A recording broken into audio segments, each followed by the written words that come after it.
This is Chuck King on Tuesday, June 25th, 2024, with the 2-minute warning from Psalms 41, 1 through 3. Happy is one who is considerate of the poor. The Lord will save him in a day of adversity. The Lord will keep him and preserve him. He will be blessed in the land. You will not give him over to the desire of his enemies. The Lord will sustain him on his sickbed. You will heal him on the bed where he lies. Throughout the scripture, both Old and New Testaments, we have God's burden for the poor, and we see the commandment of the Lord to support those in great need.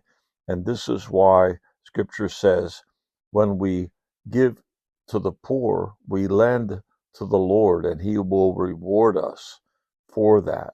And we know that in the New Testament, the burden of the early church was not only sending out workers to preach the gospel, supporting them in their ministry, preaching and ministering, but to help the poor wherever they went. They helped the people who were worse off than they were. Those believers in Jesus who were struggling at the time were the burden of the early church.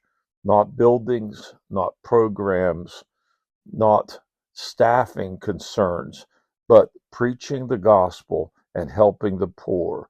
This is what the burdens of the early church were all about.